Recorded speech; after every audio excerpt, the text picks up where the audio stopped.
Welcome to the Safety Doc Podcast with author, radio host, and nationally recognized safety expert, Dr. David Perodin. Join us each week as we discuss the best and most bizarre practices in safety preparation and crisis response.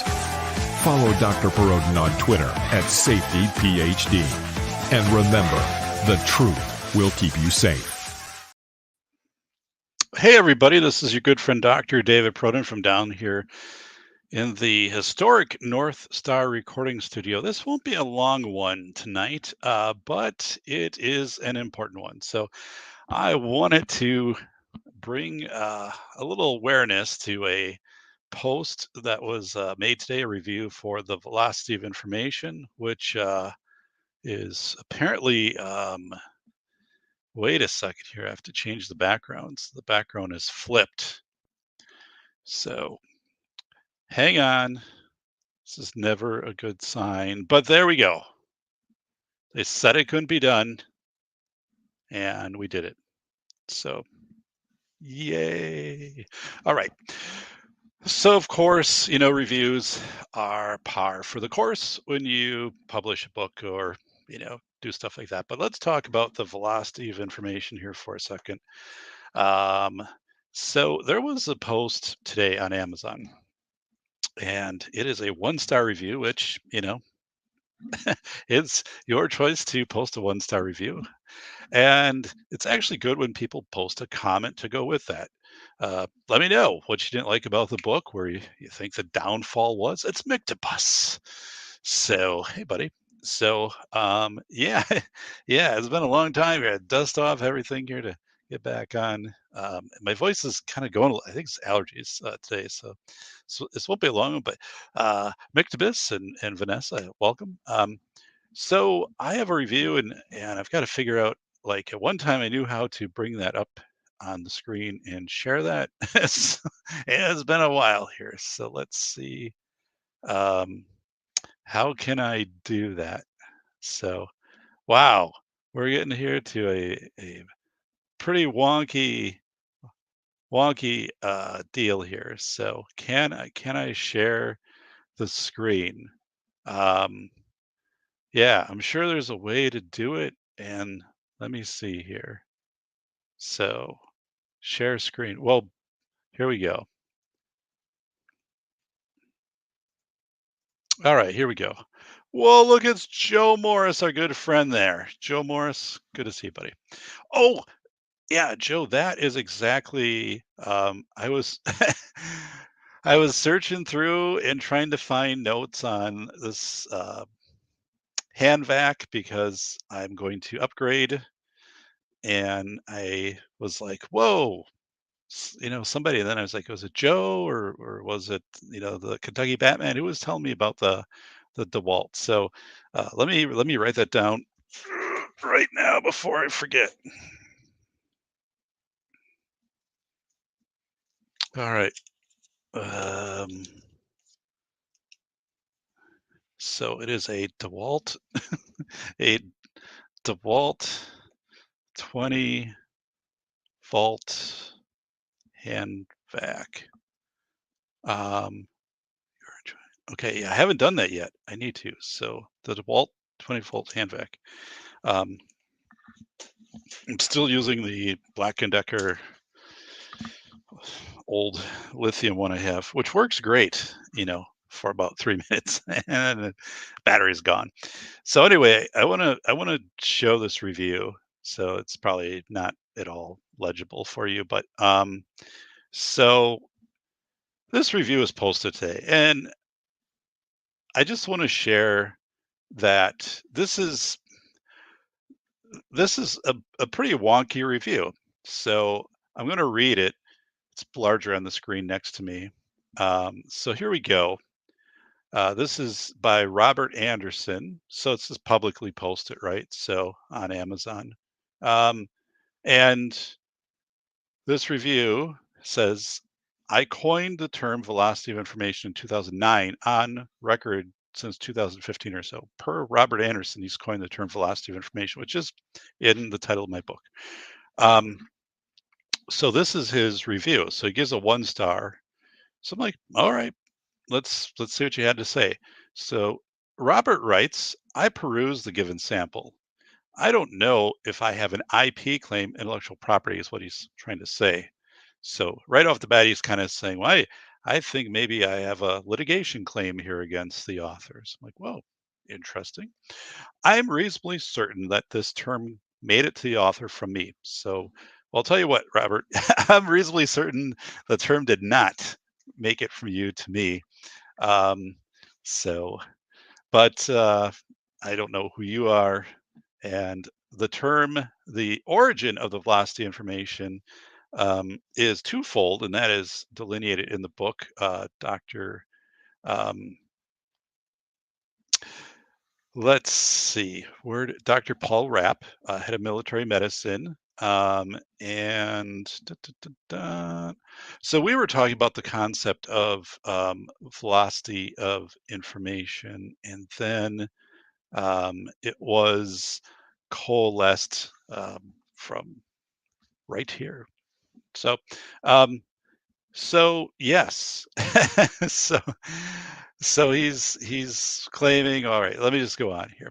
Um, so I won't give any indication from where he got it or where I put it. So he's also not sharing. Oh, here's where I've extensively, presented on this term and stuff related to it, right? These concepts were all explored by me personally on record, right? Where I typed in Robert Anderson as written plus velocity of information in a Google search and nothing came up, zero.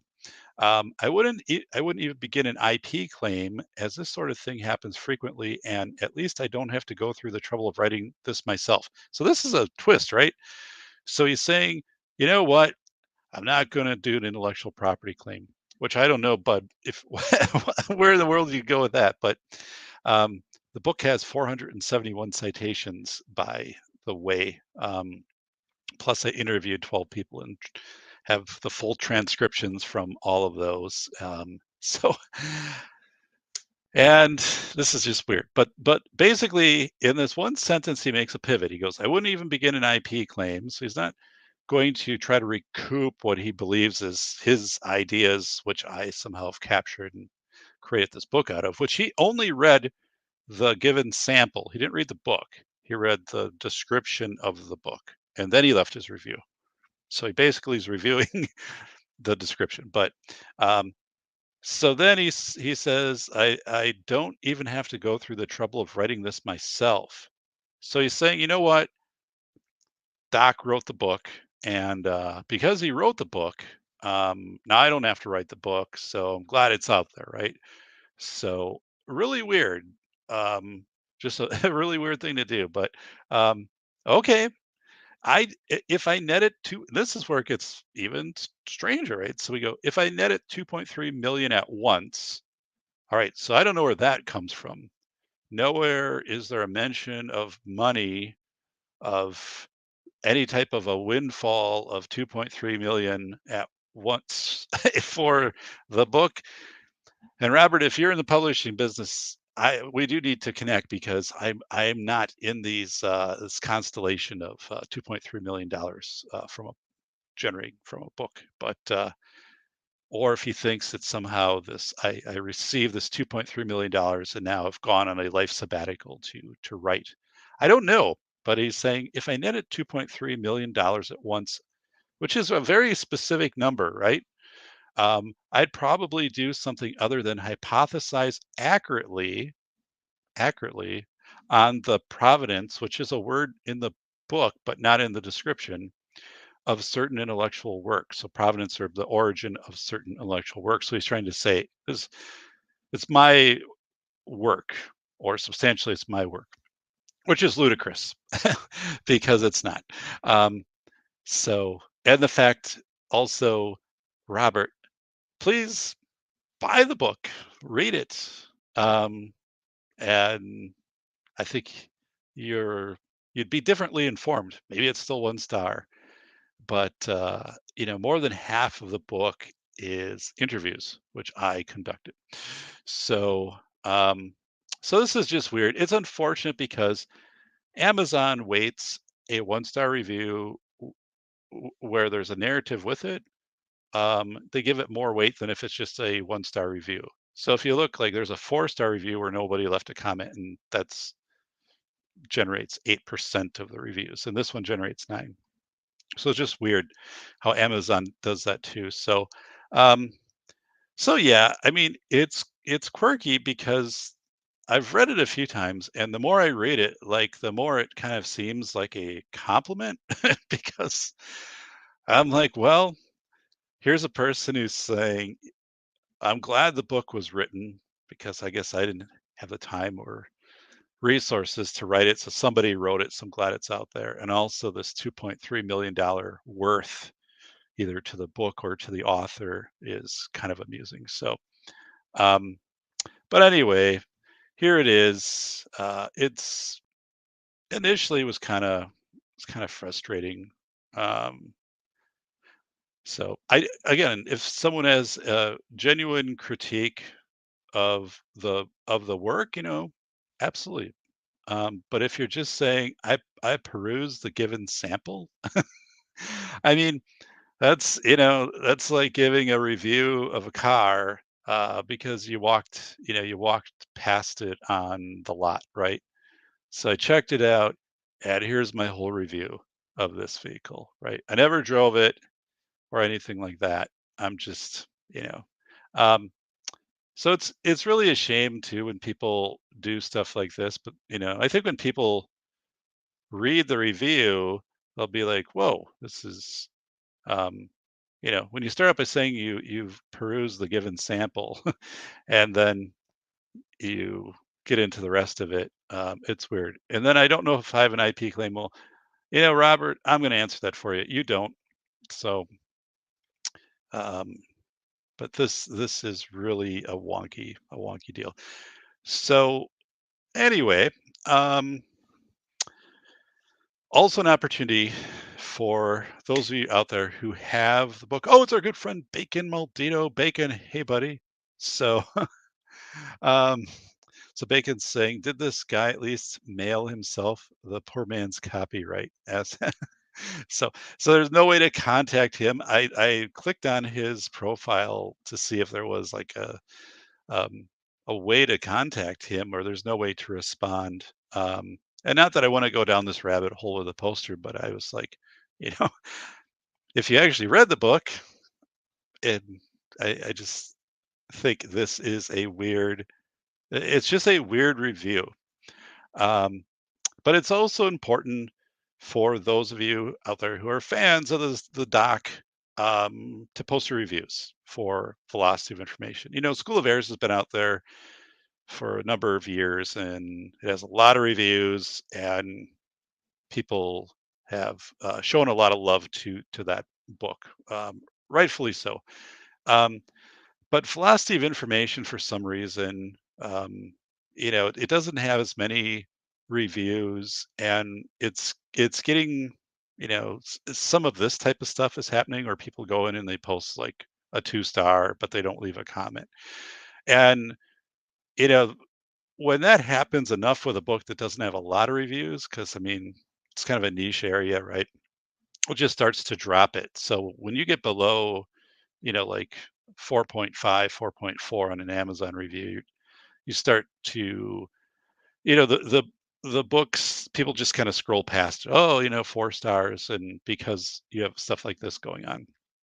So I am making a little plea tonight to those of you out there, my good friends. If you have read the book, listened to it, um, please post a review on Amazon and share the merits of the book, because it hasn't had a lot of current reviews, and now this is like the most current review. It's just ridiculous, right? So, um, but it is. It, okay, I know a lot of you've read it and that you appreciate the work. So if you can, take 5 minutes and post your review of the book, I would appreciate that, because it is just this weird point now where the because it doesn't have a lot of reviews, these type of wonky reviews dent the ratings. Now, is that a big thing? it just kind of is like, because if any of us are going and looking for something like Joe Morris, you're looking for your DeWalt 20 volt, and you have like, you know, people are posting 1 stars, and they're like, I looked at the box at Home Depot, and it looked like it'd be pretty hard to set up, so I'm not. I give her 1 star. You know, uh, so that type of stuff. And this is where I don't usually make this plea, but I'm just putting it out there. If you've read the book, if you've appreciated it, please do that. So yeah. Um, so I appreciate so appreciate you guys. So I am doing well. I've been pretty busy with consulting, so this is the most I've done actually ever in the consulting aspect. And it, I've put together, more systems to kind of stay on top of things, but it has kind of limited anything that I've been doing online. Um, I'm also teaching a course right now, and in summer I'm teaching a course in person, a graduate course for an instructor who's on sabbatical. So I'm having to assemble those materials, and the instructor's been terrific who taught it, um, and has shared materials, but still it's a class that I haven't instructed before, so I have to get that prepared. So there's kind of a lot going on right now, with all of that. Actually, what I've been doing is it's Mike McClune. So Mike, just to share, so there was a 1 star review posted today for the velocity of information, and not that that's the end of the world. It certainly isn't. But if you read it, this person read the given sample, which is basically a couple paragraphs, and then decided to leave a 1 star review, and then also claiming that they coined the term. This is like the Seinfeld episode where George says, "I coined the term. Pardon my French." So, by the way, you can't copyright a title. So, um, but no. Um, so, and then somehow they're saying, "Hey, if I net at 2.3 million, like Mike McClune," and I'm like, "Hey, nobody talks about Mike McClune this way in a review." So, um, but anyway, it's just kind of a weird thing. So, if you've read the book and you feel compelled, please post a review. Um, apparently, if you've read the description and feel compelled, you can leave a review if your name's Robert Anderson.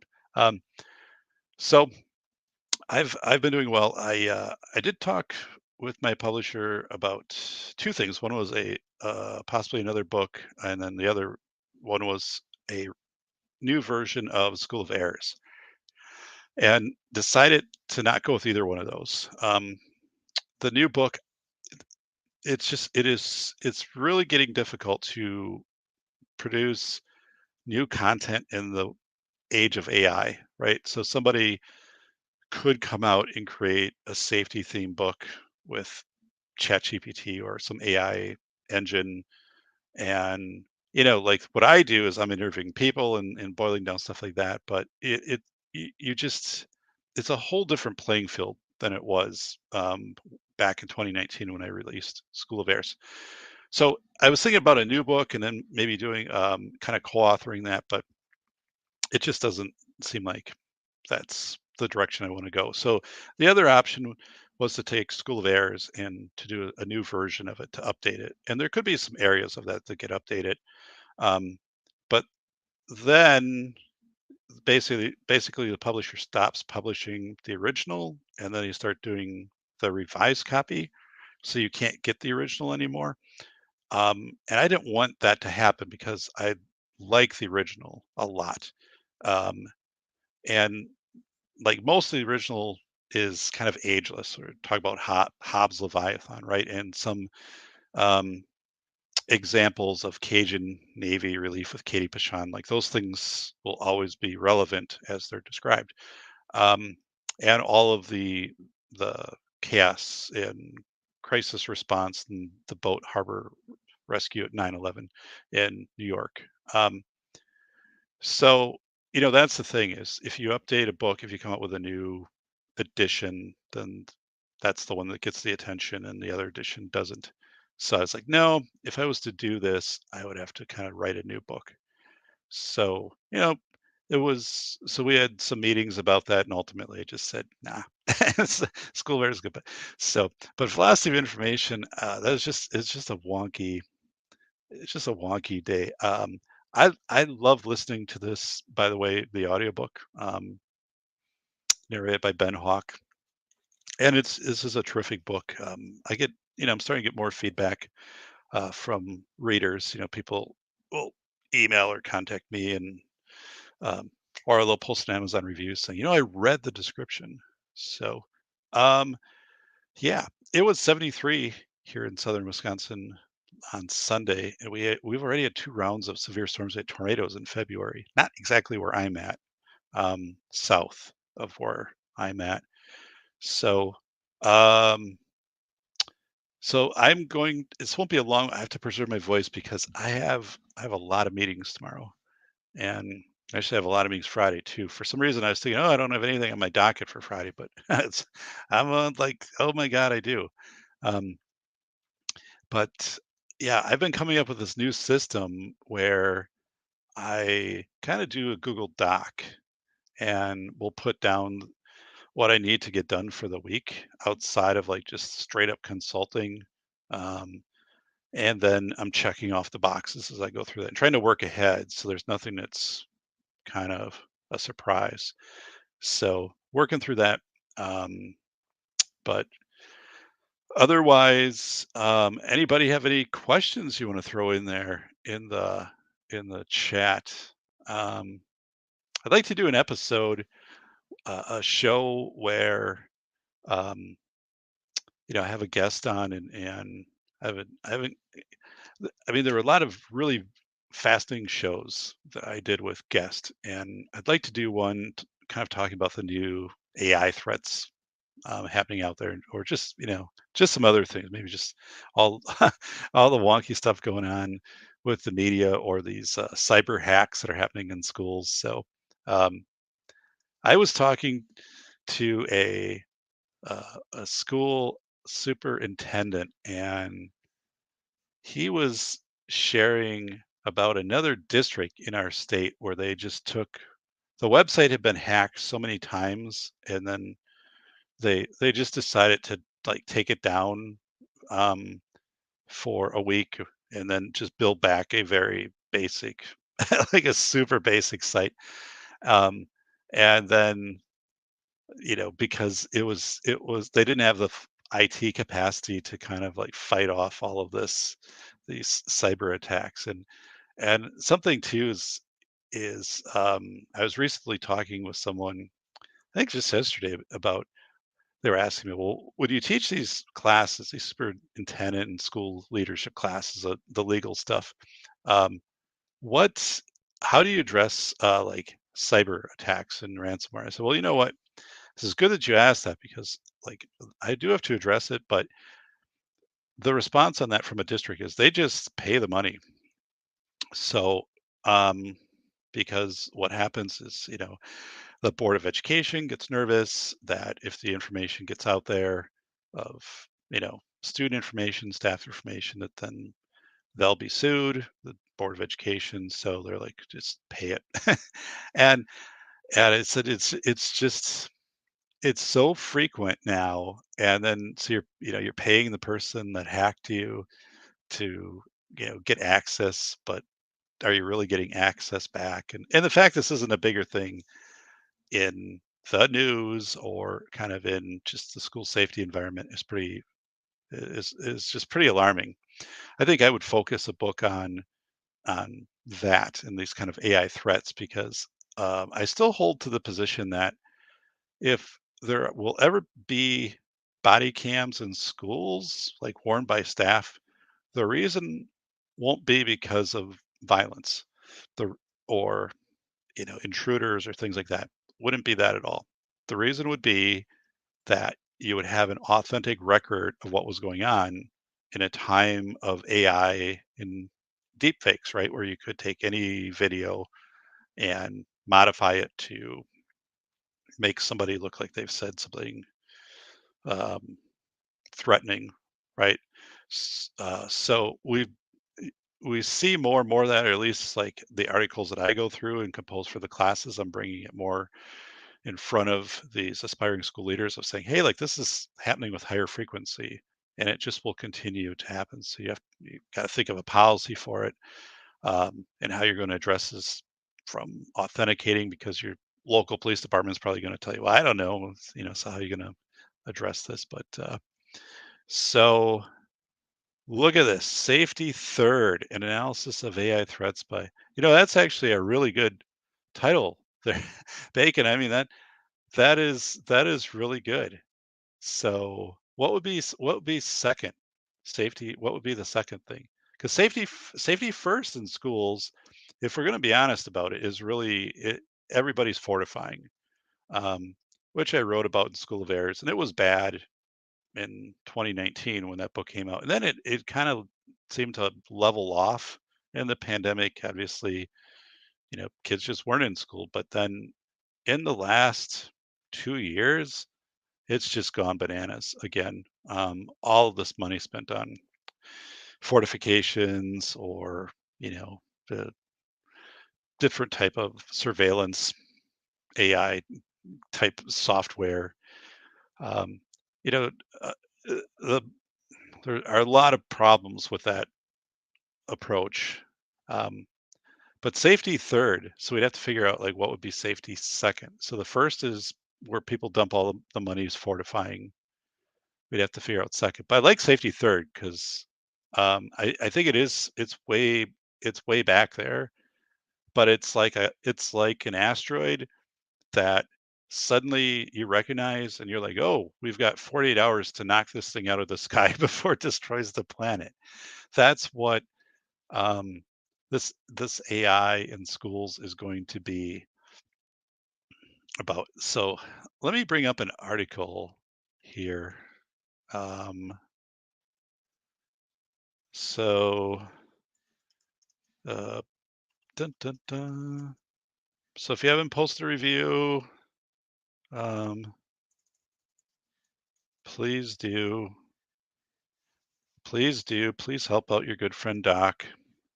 Um, all right. So here we go. This is what I'm talking about right here. So this is NBC News posted like a week ago. Police investigate AI generated nude photos of students in Beverly Hills. Um, Reports from middle school allege that students were using AI tools to create and share fake nude photos of their classmates. And February, 28th, 26th up there, 28th. So, the thing is, if once you read down into this article, you start to find other schools where this has happened. Um, and then you also realize there isn't a good way to either detect this, or this is one of these things that I refer to as what's known as the liar's dividend. So once these photos get out there, or a deep faked um, video of somebody saying something that is going to damage their reputation, or get them fired or something like that, um, even if all of that's cleared up, right, and you go back and say it's 100% a deep fake, here's the person who created it, or you can go back and find the software that took this video, that this roaming software bot which was taking random video or whatever. But even if you can, with 100% certainty, say this is fake, this is fake, um, the damage has been done, right? And there'll always be some skeptical, aspect of people thinking, saying, well, maybe it was authentic, or maybe some of this was real, right? Um, so there's a book by John Ronson, So You've Been Shamed. which awesome book. I love John Ronson's um, all of his works, his books, and his podcast, his presentations. John Ronson. So you've been shamed, and so you've been shamed. And I talked about that on PBS back in 2019. Once this type of thing happens, um, it is such a cascade effect within 24 to 48 hours, right? Of how, um, you know, uh, with people impacted by this, their lives just crumble, right? And you can't do damage control fast enough. So, what happens with these kids, right, at this school? They're Have they attended since then? I mean, how do you go to school the next day when this AI generated fake of you now has been distributed? Um, and you're always going to be asked, well, was that really a picture or was that AI, right? There'll be people, which is horrible. Um, so I like what Bacon wrote there, though. Safety third, and analysis of AI threats. Because I just I was on the Mallard Report um, maybe a year ago, and I talked about this and said this is so big. And Jim Mallard, the host, got a hold of me afterwards and said he had a number of people contact him who listened to the show, and they said, "Yeah, like I can." That was a good show. I can, you know, see right where this is going and how quickly this is developing, and the districts aren't ready for it, and kids and just people in general aren't ready for this. And I said, yeah. So I got done this fall. I don't know, 30 students maybe in my aspiring administrators classes. So these are either first year administrators or close to people being in their first administrative role. Nobody had an AI policy in their district for like this deep fakes, and for what if there's deep fake imagery that's out, or alleged deep fake. So what do you do? How do you investigate it? Do you put the person on leave? What if it's a student? What if it's faculty? um, so what do you do? And so there wasn't a policy, and there wasn't a practice of here's what we would do, here's how we'd gather the information. Is there a vendor that you're working with? And we know the danger in that, right? I think the DOJ, Department of Justice, should have a way that you can have this analyzed. Um, but even still, like that's going to be, uh, you have to have a policy. Are you suspending a person while you're analyzing? Let's say you have a video that gets submitted to a principal and it's a student who's vaping, and that student is also a star athlete, right? And it's before a game. And so if you're the principal, right, you have this video, and if vaping is a violation of student code of conduct, then that student would be suspended and they wouldn't be playing in that game.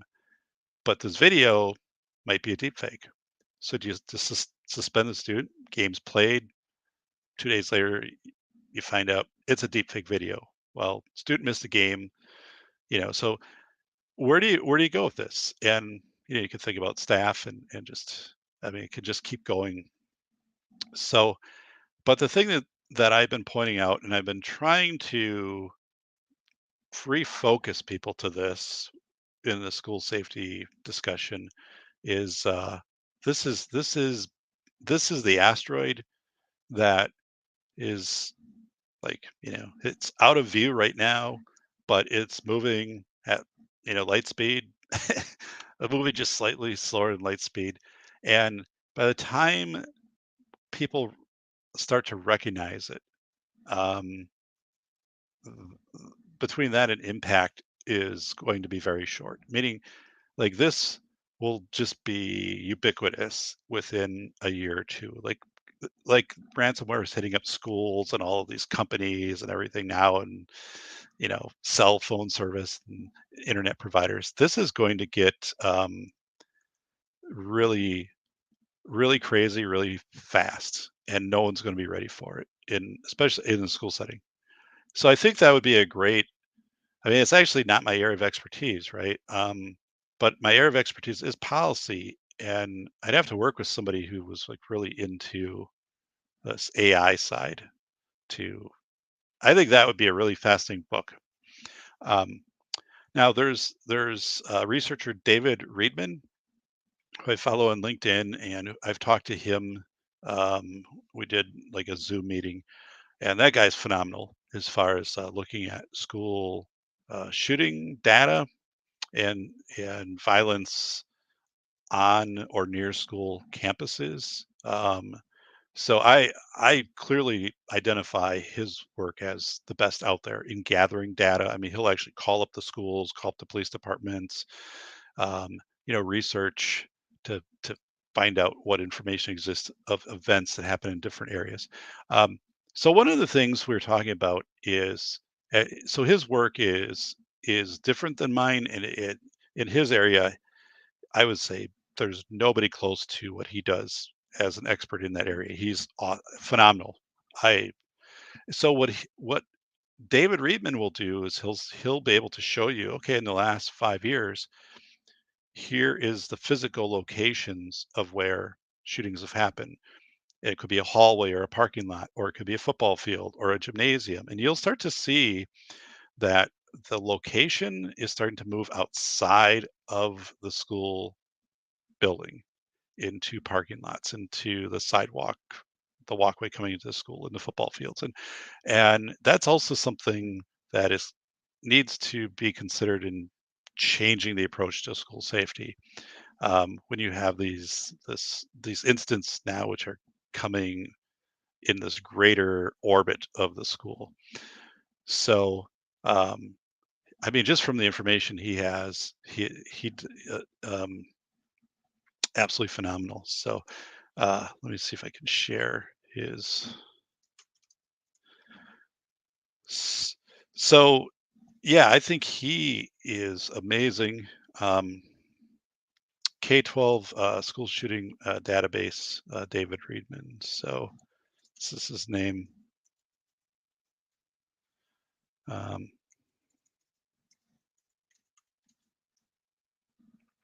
there we go. Much respect. So that's also, where I talk about school safety is if I were to do anything as far as a publication, I think it does have to come in with kind of that policy side where people and preparing for this AI threat. Um, when I say AI threat, I'm talking about the intentional use of deep fakes and AI generated avatars and things like that to compromise school safety. Um, no one's talking about that. And no one's doing anything about it.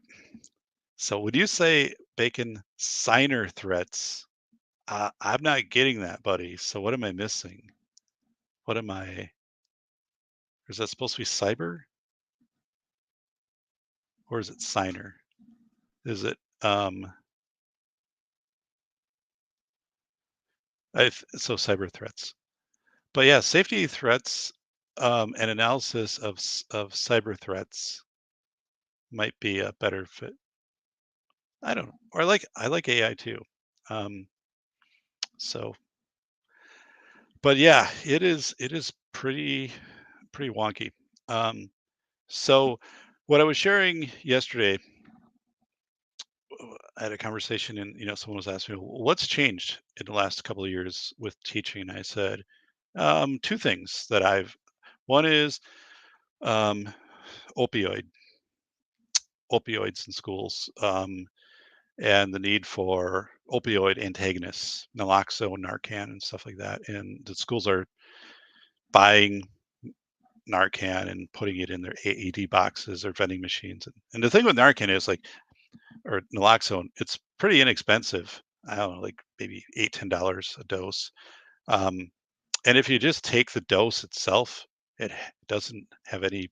I mean, no one's going to steal Narcan or naloxone because that doesn't do anything to have an effect on somebody. It's not like it has the effect that the drug does. Um, so no one's going to get that stuff. But so I talked about that, and then I said, but there's more to it. there's the legal implications of, well, if you put naloxone in a school, right, and somebody is having a perceived overdose to an opioid, another student, high school student, grabs the naloxone out of the first aid box and administers it. Well, then how does Good Samaritan law work in that? How's your policy work if a student administers that, right?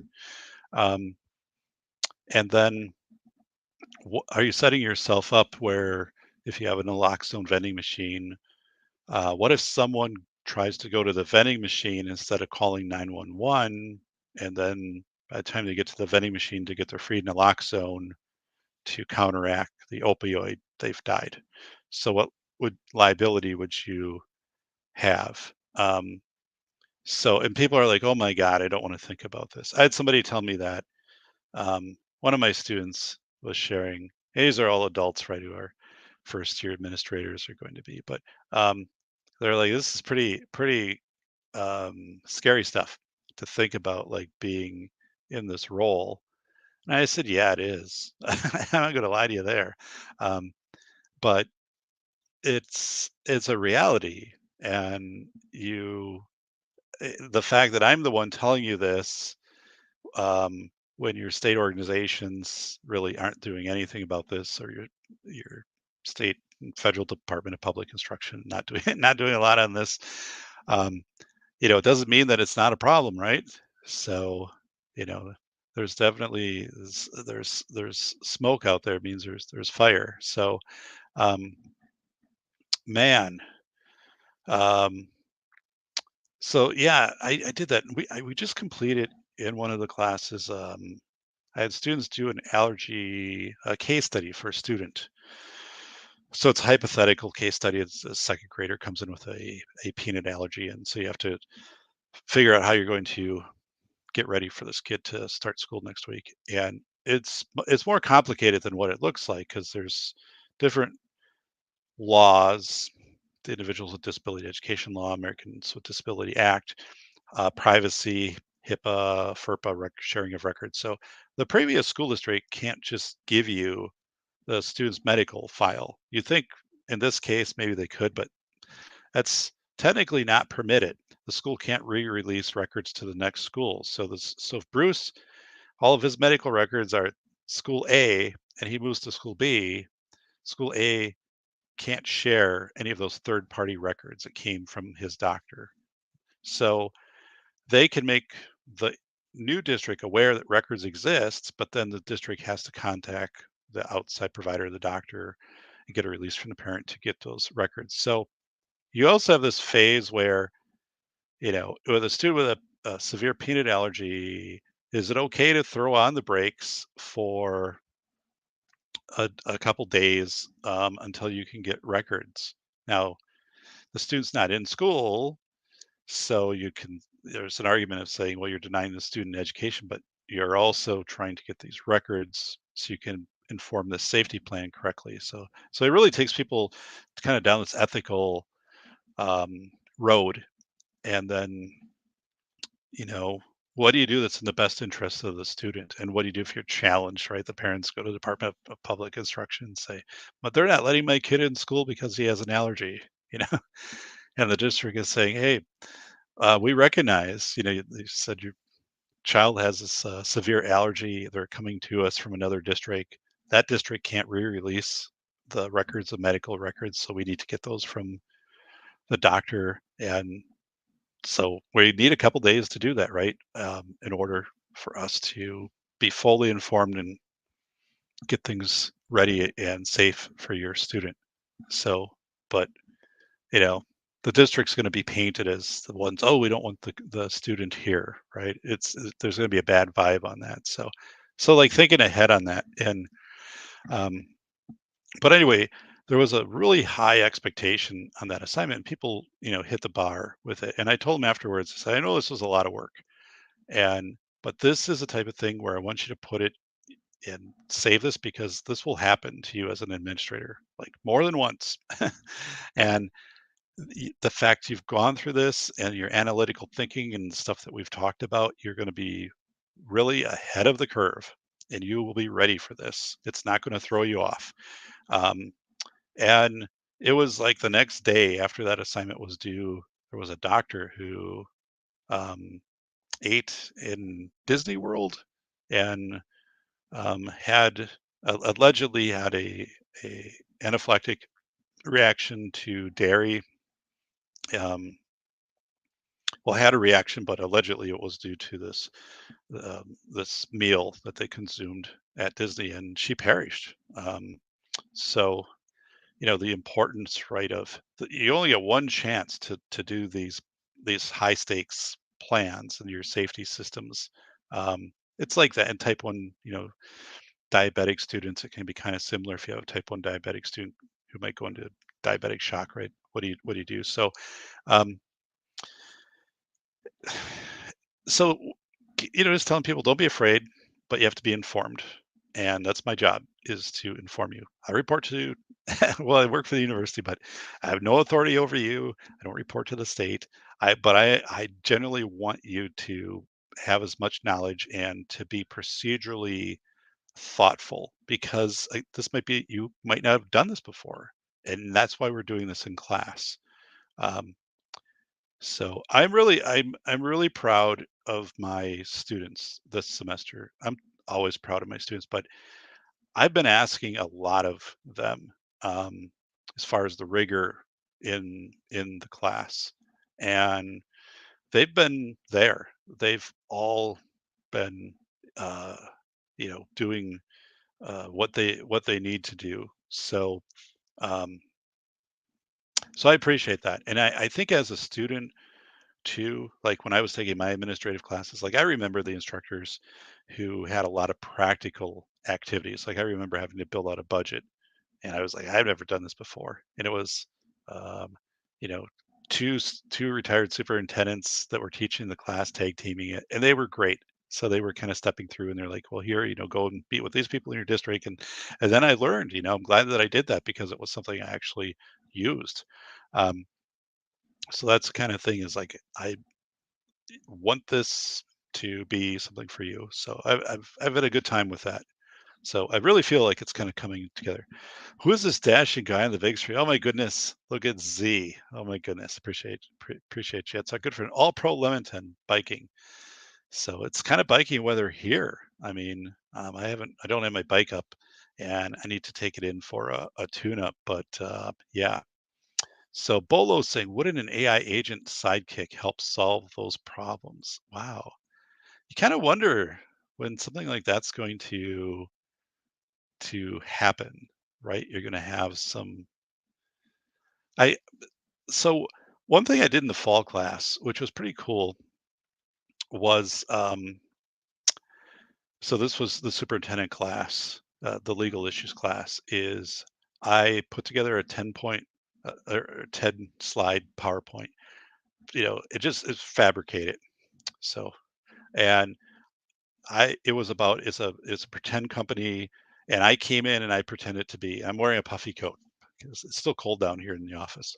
Um, I If you mirror flip the camera, we can read your sign book, perhaps. You can't read them now. What? Oh, sorry. What? I had it flipped and it. All right. Hang on.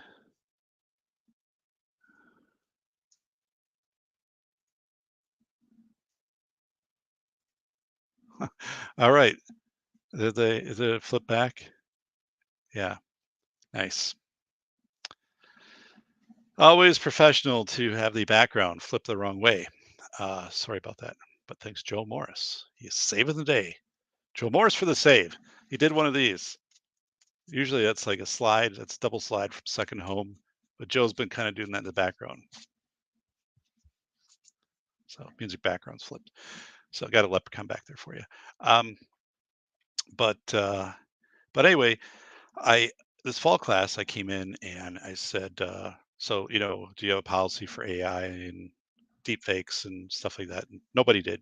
So I pretended I was a vendor, and then I came in from the hallway and I put up my PowerPoint and I said, here's the threat and all this, and really try to get people stirred up, and then said, I'm selling the software, and Um, you can get analyze a photo or a video or audio, and it will tell you if it's 85% false, 50-50 you don't know, or 85% accurate. So basically, like a detection system is saying, we can't tell you it's 100% accurate.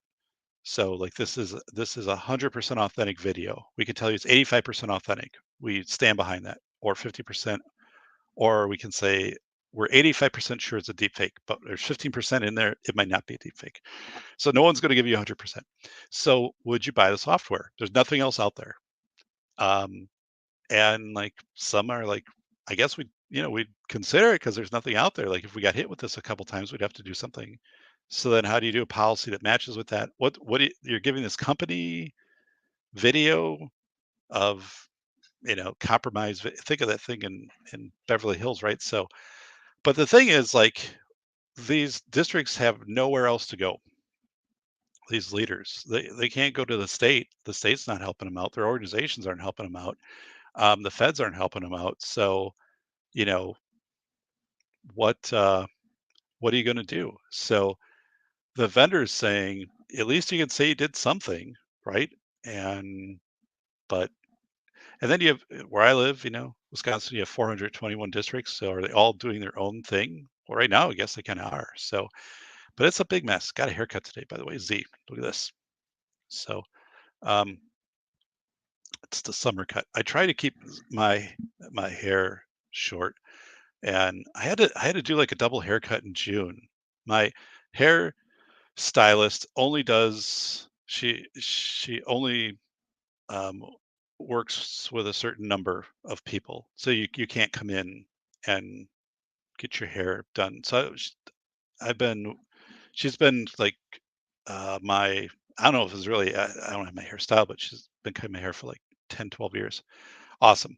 And um, but you have to book out with her your appointments for half a year because that's she books ahead, and she also does like then a lot of traveling stuff like that. So in June I had to do like a haircut, and then she's going to be gone for a stretch of time. So and then I'm going to be limited availability because I'm teaching a class and stuff. So like I had to do a haircut, and then 2 weeks later another haircut. Otherwise it would have been like a 7 week. And in summer, like my hair grows long and fast, and biking, and I just so um cure my tinnitus, Jerry Falwell. Wow. So um yeah. So guys, I do need to shut it down here a little bit. Not that I really I do miss having the shows. I actually miss like the Face Validity Fridays. I think that could have become something. But so unique IDs work. AI can't copy that yet. Yeah.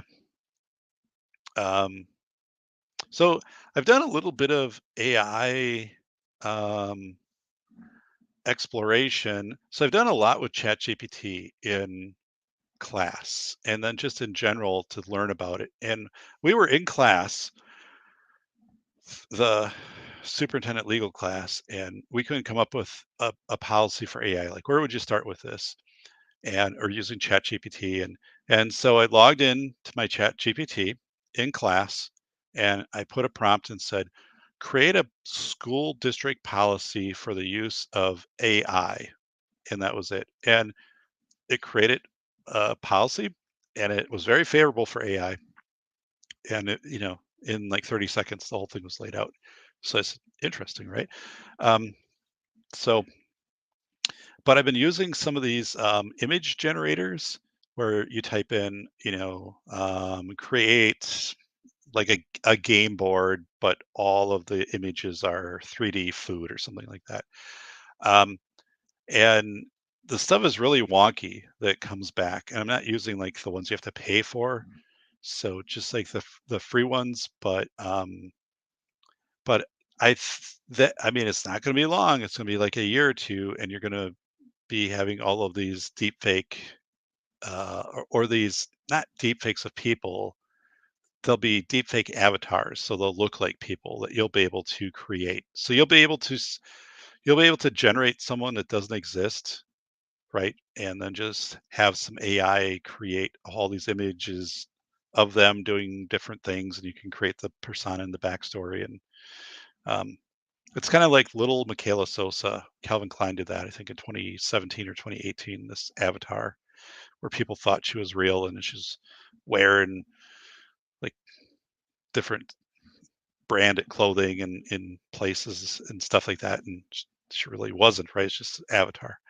So here is the thing: if you've read Velocity of Information, please post a review on Amazon, um, and it I would appreciate that. So I'm hoping in a couple days I'll look and there'll be a couple more reviews up there. There was a real wonky review.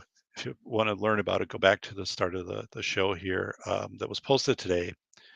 And again, if you, people, everybody has the right to an opinion, and if you don't like a book or a work, it's fine. Then please write what you didn't like about it or your criticism of it. Um, but yeah, there was the post today was really wonky, and it was someone who basically said, "I had the idea, and apparently, like it got to you, and then you created the book." So, and I wish there was like a way to respond back, like a little fact thing underneath saying, "This book has 471 citations, was reviewed by multiple editors and an attorney for citation accuracy." Um, so, uh, but this person does not exist.com. Is that real, McTbis? So let me try that. Um, this person does not exist.com. If I typed all of that.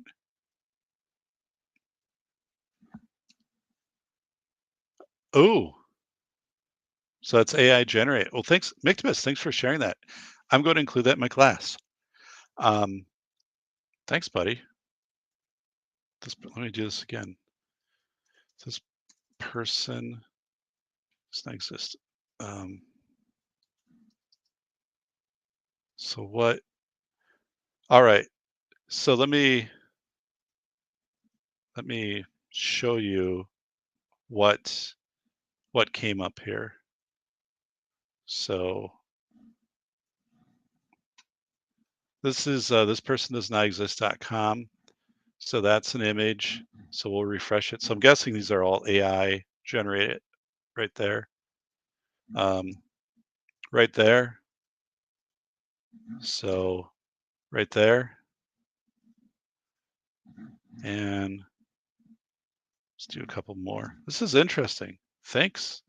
Because I mean, I'm going to use this. I need to look this up a little bit more. So who's this person? They have like an eyelash that comes out over here. So um, okay.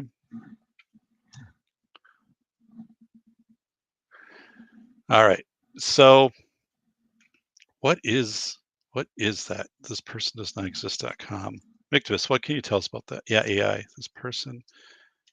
Thanks, buddy.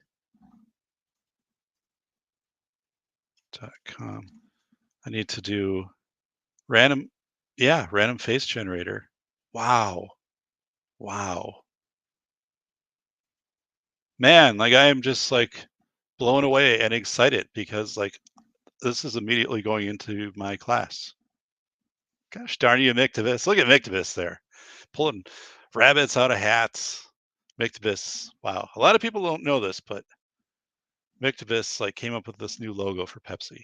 He's like, how would we do Pepsi? And we do like a whole bunch of like little divot type things around it. So I'm like, gosh darn it, that's a Mictibus idea.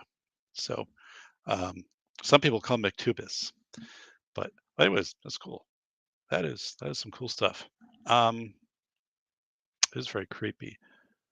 Bacon said, my question is, if someone believes something someone else deepfaked in, why would you trust them?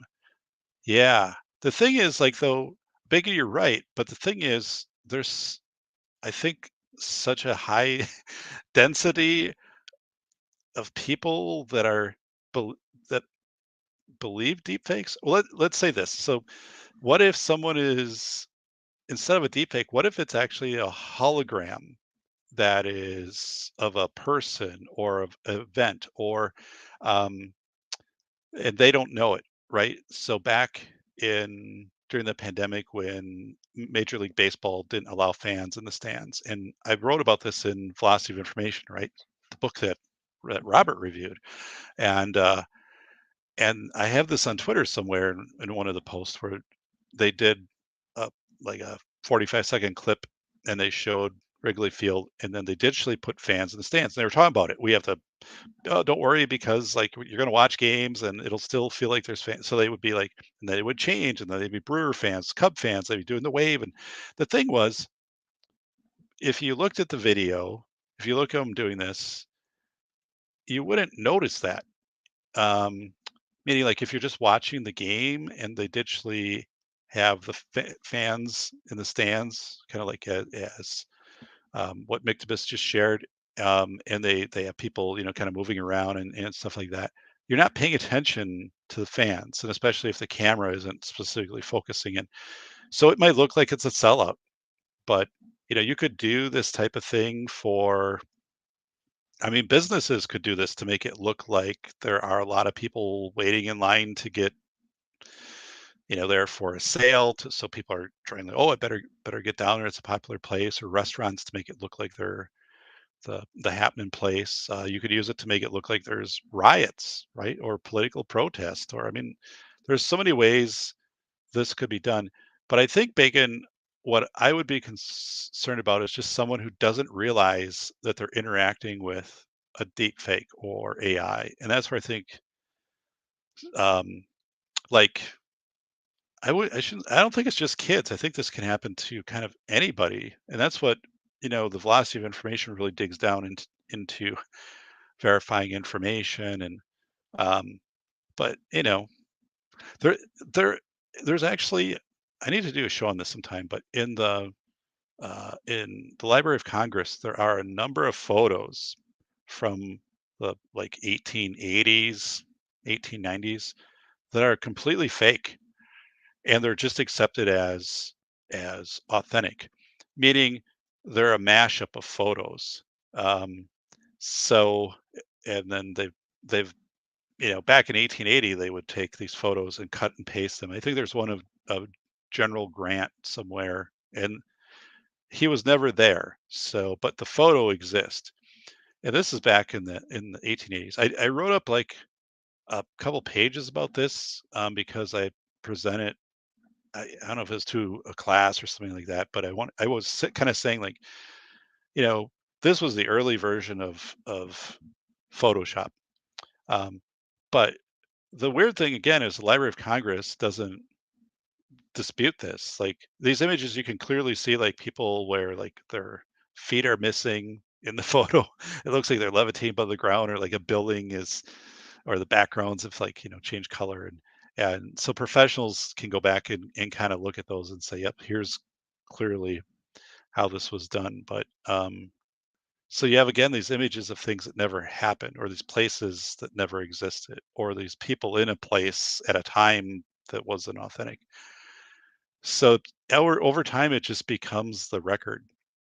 And that's where, and I think if I were to write a book, another safety book, it would have to go down a line of saying, because I think this would really get media attention. If you said, I think all staff will wear body cams, like I'm convinced of that. Um, and it's not because of intruders, and it has nothing to do with bullets or knives. People be like, what? And then I would say it's authentic record, right? Even that would be challenged, but you'd have something. And at some point, I think this is going to happen. At some point, I think you're going to see some district that has been burned by deep fakes, litigation, and stuff like that, and they're going to come in and they're just going to be like, you know what, we are going to do our own video capture of authentic records. So, um, how do they know they don't exist? I don't know. Well, yeah, we're getting pretty. It's a good question. You're getting pretty hypothetical. I don't know. Existential, I should say. I don't know. I don't know, buddy. So, All right. Let me go up here. Let me just read a couple, and then I need to rest my voice. Appreciate you guys. And again, please consider leaving a review for the velocity of information. It would make my day to open up and see a new review in there that is more than, hey, I read the description and this guy stole my idea. Um, so let me go back here to our good friend Joe Morris. I have shunned AI as it is a program database, language learning model, search engine that produces probably half of the online article stuff. Yeah, nope, you're right. It does. Um, J Ford sounds like an issue of epistemic authentication. Interesting. Epistemology, origin. So kind of like the prominence of, I don't know, buddy. I'm I'm not smart enough at 9 and 12 at night here to get that. What is it? Um, hang on. Ooh, yeah, why something is true. God, that is really good. I didn't know that. I'm learning a lot tonight. You're like, holy smokes, Doc. You guys are sharp. I am I am learning a ton from you guys. Thank you. Look at Bolo coined the term authentic record. Yeah, you're gonna file an AI claim. Um, yeah, wow. It is really crazy. Um, I thought for a while of trademarking some of the stuff that I had in the book, but then I decided not to because I use it in my classes and I get paid to instruct classes. So you just can't trademark ideas and stuff like that. But if you have some process, but I decided not to. Um, so all right, guys, this is Jay Ford relating to knowledge or the degree of its validation. I wish I would have known that when I wrote the philosophy of information. I didn't use it. I was using terms more like face validity um, and well, face validity, and then finite voltage, which is a little bit different. But face validity largely is where I was trying to take people with the velocity of information. If a thermometer reads 85 degrees out, 85 degrees, and it's snowing outside, something's wrong, right? Either the thermometer is broken or you're delusional. There's one of those two things is going on, or the snow is actually ash from a volcano and you're in big trouble. So I guess there's three things. But to try to just get people on that level of saying there's a lot of face validity stuff out there, and you know, but yeah, no, that would have made me sound a lot smarter. Maybe would have got 2 stars out of Robert Anderson out of his review if I would have put that in the description. So wow, that's really good. I appreciate it though, Jay Ford and Mictobus. Thanks for the website. Um, that is was really cool. This person does not exist.com. I need to bookmark that. I don't know where. Let me see here. 'Cause otherwise I'll be like, what was it? What was that? This person does not exist.com. Um, let me bookmark this. I'm going to bookmark this under, I'll put it in my class. There we go. Come on. Bookmark this tab. Yes. Where? No. Edit. Edit. There we go. Done. There. Put it in my university tab. So, all right. Mixbus. There used to be more sites like that back in the day. Everything from cats to horses to food. Oh, the food thing would have been pretty cool. Yeah. Or the monkopotamus. But the food thing I think would have been pretty neat. Um, Most don't seem to exist anymore, sadly. Yeah, interesting that kind of died off because it seems like it'd be the other way around. Like that would be more common today. Um, wow.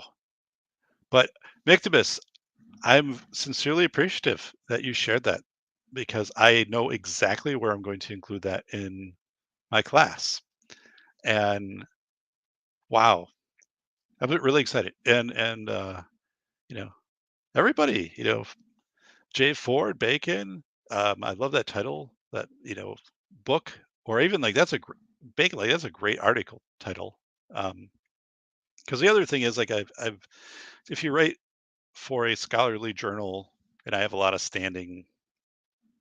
Well, if I just contact them and say I'm going to write something, they'll publish it. So that would be a great title to an article, and then I could kind of get into everything we kind of talked about here.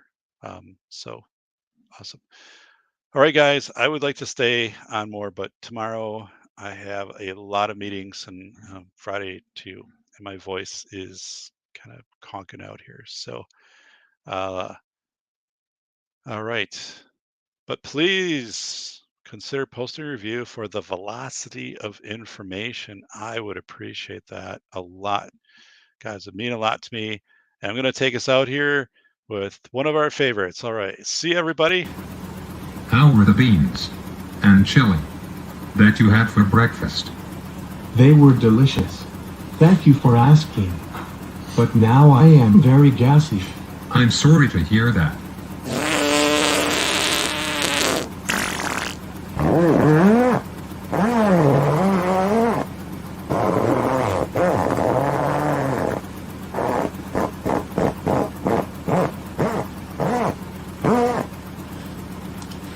Who let the frogs out? Pew, that stinks very bad. I have to open the window. Oh no, my cap flew off and it was sucked into the engine.